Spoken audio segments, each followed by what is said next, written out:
시작하겠습니다. 자, 페이지 47페이지. 권리 분석을 이번 시간에 마무리 질 테니까 문제까지 확실하지. 뭐 문제 풀어서 대학 갈 거 아니잖아요. 자, 47페이지 한번 읽어 드리도록 할게요. 다 읽어 드린 건 아니고 여태까지 했던 거 처음에 권리 분석 접했을 때하고 지금하고 좀 틀릴 거예요. 영화도 어려운 영화 처음 보면 모르는데 유주얼 서스펙스 같은 거 다시 보면 또 생각나잖아요. 무슨 내용인지. 맞는 표현인지는 모르겠어요. 자, 47페이지 보면은 뭐 권리 분석 어쩌고 저쩌고 있는데 가운데 보시면은 권리 분석을 기준으로 말소 기준 권리를 기준으로 경매결과 소멸과 인수를 결정짓는다. 이렇게 써져 있고요. 맨 밑쪽에 보면 말소 기준 권리란 하고 이렇게 물음표 딱 돼 있죠. 소멸되는 최선 순위 권리라고 제가 1교시 때 말씀드렸고, 일단은 말소 기준 권리 찾으려면 등기부 등본 보고 갑구 을구 보고 찾아야죠. 찾고 나서 뭐 종류를 알아야 될 것이고, 아까 말씀드린 7개 밑에 상세하게 써 있네요. 등기부 등본을 정리한다. 첫 번째. 두 번째, 말소 기준 권리에 해당되는 권리를 찾고 그 중에서 가장 앞서는 빠른 손으로 돼 있는 기준 중에 그게 말소 기준 권리라는 거고, 말소 기준 권리 위는 소멸, 인수, 밑에는 소멸 이렇게 돼 있어요. 말소 기준 권리 밑에 7개 있네요. 근저당 저당권 담보가등기 압류 가압류. 그 오타라고 저번에 말씀드렸죠. 강제경매 기입 등기가 아니고 경매 개시 결정의 기입 등기. 같은 맥락이니까 바꾸실 것 같고, 전세권 요거는 반이죠. 배당 요구를 하거나 경매 신청을 하거나. 담보가등기는 맨 밑쪽에 보시면 담보가등기라고 명시는 안 돼 있는데 담보가등기라고 알 수 있는 거 요것도 마찬가지입니다. 배당 요구를 하던가 아니면 경매 신청을 하던가 그럼 담보가등기 그렇게 판단하시면 될 것 같고, 48페이지 다음 장에 상세하게 나와 있네요. 전세권이 말소 기준 권리가 되기 위한 3가지 조건. 가장 먼저 등기돼야지. 물론 1등이 돼야 되고요.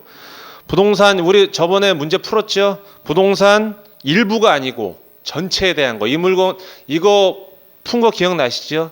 전체냐 일부냐에 따라서 전세권자가 경매 신청 또는 배당 요구를 하면 전세권이 완벽하게 말소 기준 권리가 된다. 그렇게 되고요. 자, 뭐 밑에 뭐 결론적으로 뭐 이렇게 나와 있는데 됐고, 다음 페이지 한번 보시죠. 보시면 52페이지요. 52페이지. 등기부 등본에 나타나지 않는 권리가 있어요. 이거는 말소 기준과 상관없이 인수해야 되는 것이 있는데, 맨 순위와 상관없이 인수되는 거 맨 밑에 보시죠. 등기되지 않은 권리 3가지가 있습니다. 유치권, 지상권이죠. 소위 말 뭐 관수법상도 있지만 보통 법정 지상권이죠. 그다음에 분묘기지권. 이거는 말소 기준 여부와 상관없이, 배당 순위와 상관없이, 등기부 기재와 상관없이 무조건 인수기 때문에 입찰 전에 유치권 걸려 있네. 유치권에 대해서 따로 공부를 하시던지 관련된 물건을 받아서 해결하신 선배가 있으면 그분들한테 해법을 찾아서 내가 풀 수 있다. 그럼 들어가는 거예요. 그러면서 유치권에 관련된 공부가 시작이 되는 겁니다. 오늘은 유치권에 대해서 공부를 하겠습니다. 라고 하는 그런 강의는 하지 않습니다. 여기 유치권 알려면은 사람 모아놓고 하면 되는 거니까 유치권 관련된 전문가. 밑에 법정 지상권도 마찬가지예요. 그 다음에 분묘기지권. 요거는 저희가 이 기본 강의 요번 4주차에는 안 알려드려요. 몰라서 안 알려드리는 게 아니고 이런 것까지 하나하나 다 알려드리려면 사실 특수물건에 관련된 거거든요. 이거. 그거 풀려면은 스텝 바이 스텝으로 4주 듣고 다음 거 돈 되는 거 들어가면 되니까 한꺼번에 많은 거를 제가 드릴 수 없는 거는 이해하시고요. 수준이 되면은 하지 말라고 해도 다 알려드립니다. 그리고 이제 맨 윗줄 한번 보세요. 보시면 맨 윗줄의 두 번째 줄, 매각 물건 명세서의 명세서는 권리 분석의 시작입니다. 그 다음에 권리 분석의 시작은 등기부 등본으로 저희가 처음에 보는 거고, 마지막 입찰 전에 마무리는 매각 물건 명세서로 뜨끈뜨끈한 정보를 가지고 들어가야 됩니다. 그거는 반드시 입찰 전에 사설 경매 정보지에 있는 매각 물건 명세서를 보지 말고 대법원 홈페이지에 있는 매각 물건 명세서를 반드시 보세요. 권리 분석 기준, 권리 분석을 하는 기준점을 잡기 때문에 변동사항이 있을 수도 있기 때문에 그렇게 보시면 되고, 위에 보시면 등기된 권리인데 인수되는 게 있죠. 가처분 등기, 뭐 가압류 등기인데 요거는 쓰세요. 요거 좀 잘못 나왔는데 등기된 권리 옆에다가 가처분 등기 있죠? 써 있죠? 거기 옆에다 후순위는 소멸이고 선순위는 인수입니다. 요게 무조건 순위와 상관없이 인수되는 게 아니고요. 요거는 순위가 낮으면 기준 권리 미치면 가처분 뭐 가압류 그런 거 다 소멸이 되는 거고, 2번 보시면 예고 등기가 있습니다. 예고 등기는 말 그대로 등기 원인, 소유권에 관련된 거죠. 그게 무효나 취소가 될 수 있는 사항이 지금 진행되고 있는 소송을 하고 있는 중이에요.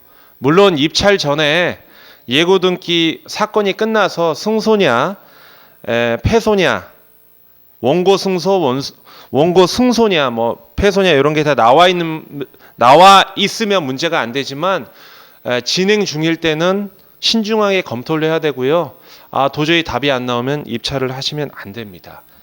왜냐면 요거는 이제 제가 판서에는 말씀 안 드렸는데 위험하면서도 사실 중요하고 특수하면서도 돈이 될 수 있는 물건이기 때문에 지금에서야 말씀드린 거고, 이 예제는 다음 강의 파트에서 알려드릴 거예요.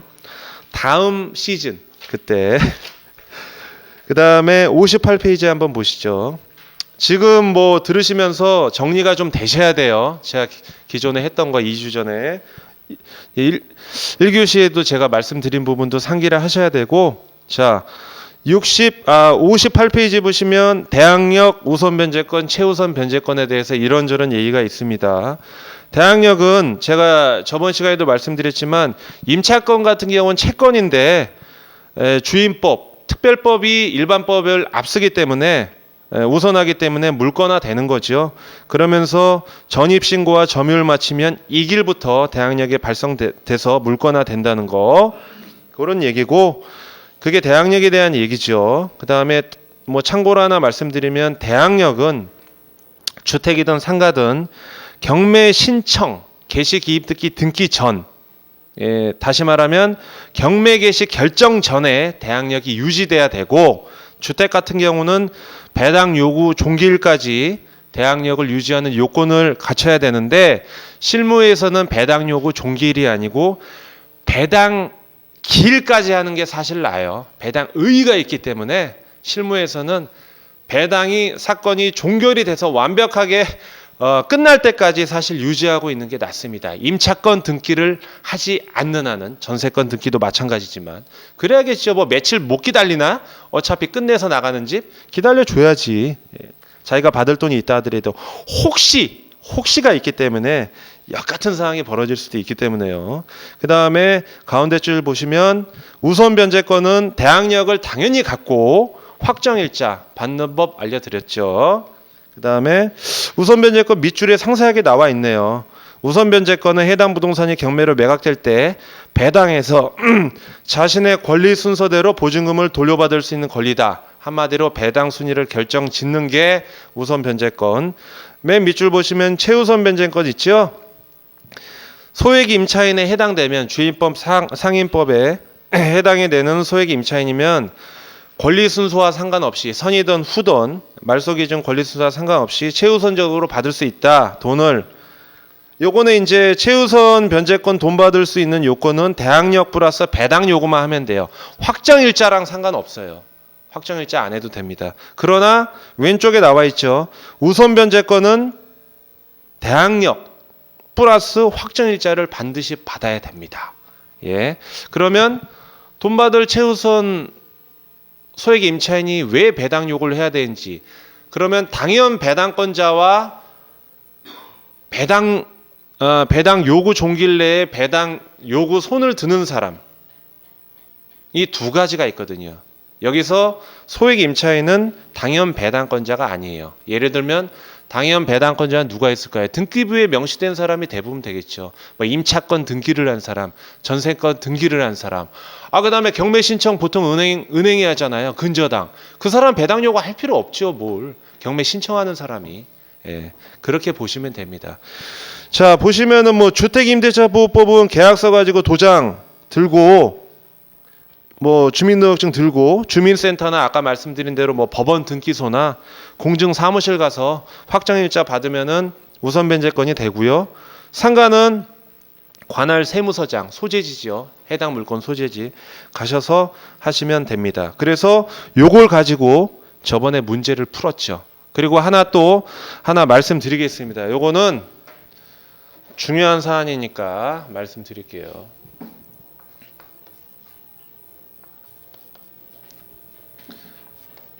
주택가 상가가 있습니다. 선순위 대항력이 있습니다. 선순위. 요거는 저희 문제에 안 나와 있어요. 자, 선순위 대항력 임차인이 있다고 치죠. 예.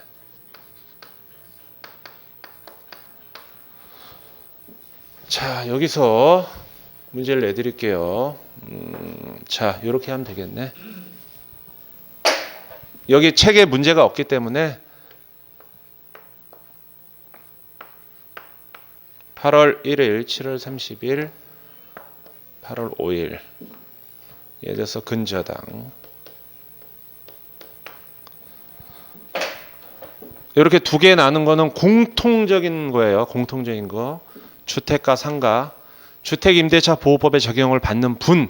상가임대차보호법의 적용을 받을지 안 받을지. 여기서 벌써 답은 나와 있습니다. 예. 여기가 임차인이에요. 임차인 A. 오늘 가래가 끓지. 담배 끊은 지 5년이 지났는데. 왜 그럴까요? 예. 이게 지구온난화 때문에 그래. 어? 차를 적당히 타고 다녀야지 말이야. 예. 자, 8월 1일이 말소 기준 권리입니다. 그렇죠? 주택이든 상가든 상관없어요. 선순위면은 인수인가요? 소멸인가요? 이분. 인수죠? 당연히 인수. 이걸 모르면은 밥상 엎어야죠. 요 A라는 임차인은 인수인데 B라는 임차인은 당연히 소멸입니다. 그러면은 케이스를 볼게요. 케이스 1, 케이스 2입니다. 주택 임차인의 경우는 말소 기준 권리 예를 들어서 근저당보다 앞서면은 그 대항력을 가질 수 있는 요건 전입이 되게 되면 최우선 변제권 소액과 상관없이 인수입니다. 인수. 그렇죠? 최우선 변제를 받든 안 받든 선순위니까. 근데 예를 들어서 팁을 드릴게요. 상가 임대차 보호법에 적용이 되는 인간이 있고 안 되는 사람이 있습니다. 에? 상가는 나눠집니다. 예를 들어서 어떤 상인이 사업자 등록 인도가 뭐 점유죠.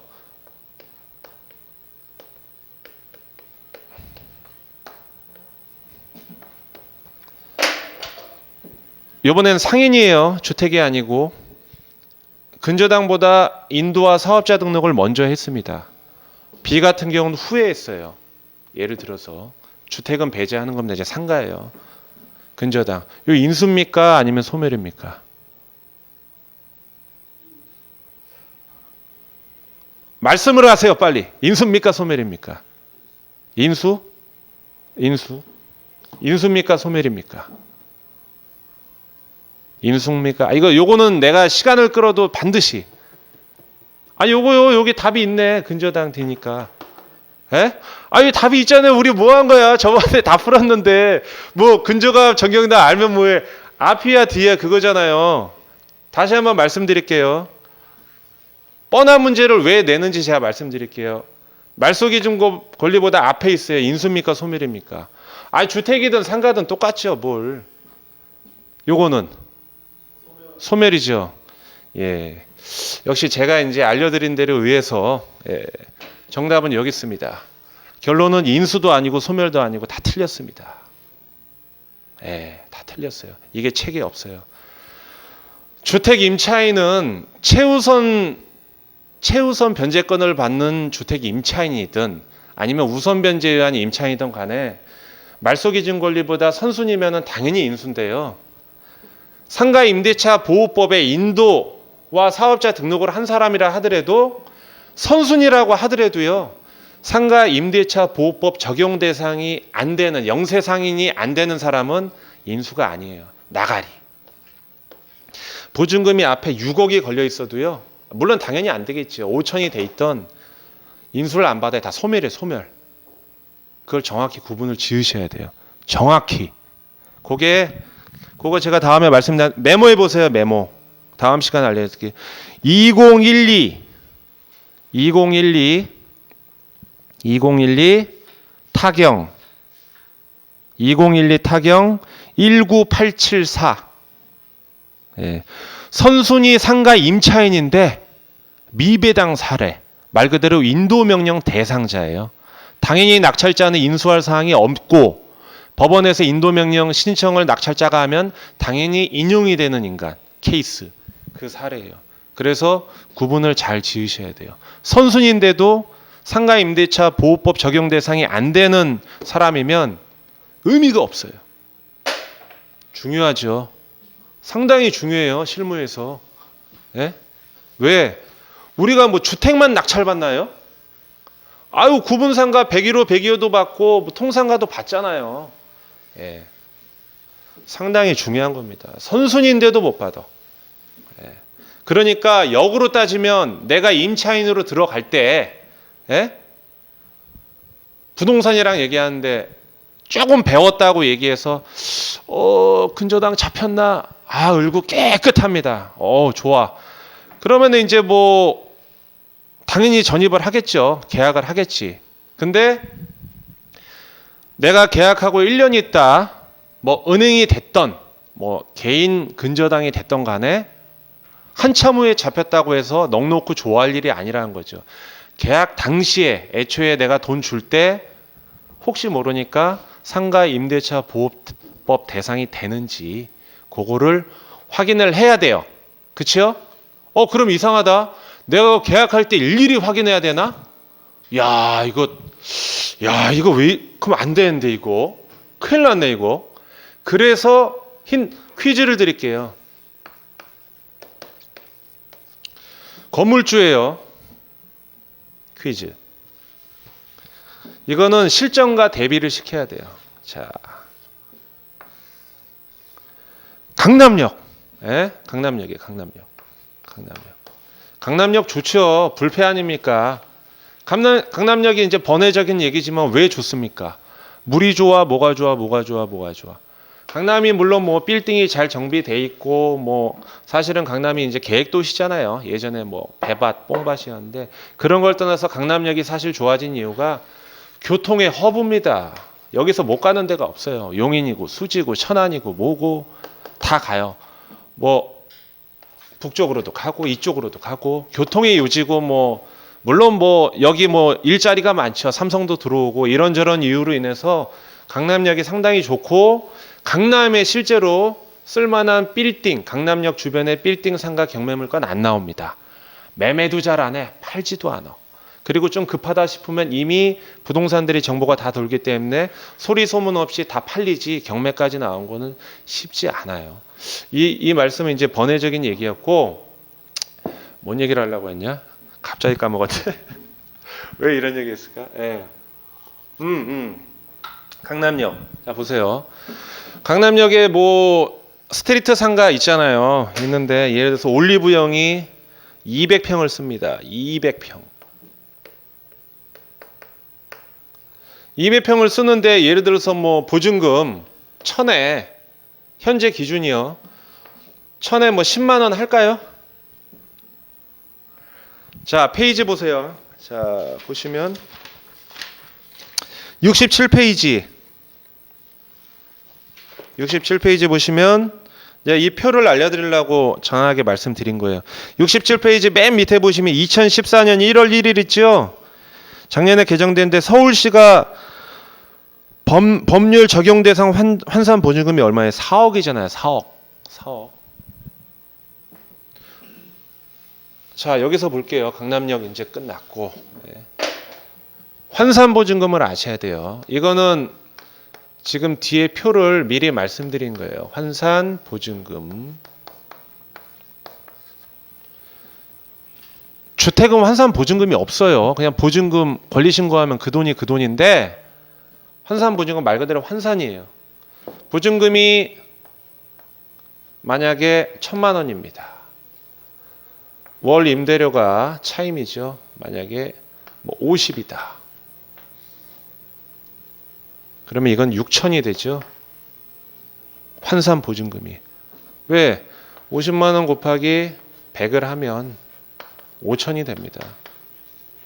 5천 플러스 1,000 하면 6천이 됩니다. 그래서 중개수수료 산정할 때도 환산 보증금의 상가 같은 경우 주택 이해죠. 주택 이해는 토지도 포함이죠. 주택 이해라는 게 0.5에서 0.9% 협의하는 겁니다. 그래서 뭐 주택 이해 중개하시는 분은 이건 기본적으로 알죠.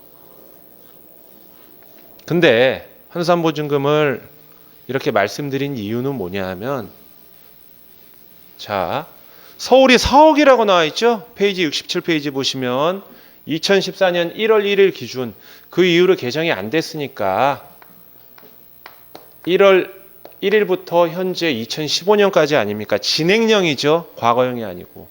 서울 기준으로 말씀드릴게요. 4억입니다. 그리고 오른쪽 보세요. 임차인의 범위는 뭐라고 써 있죠? 6,500만 원. 자,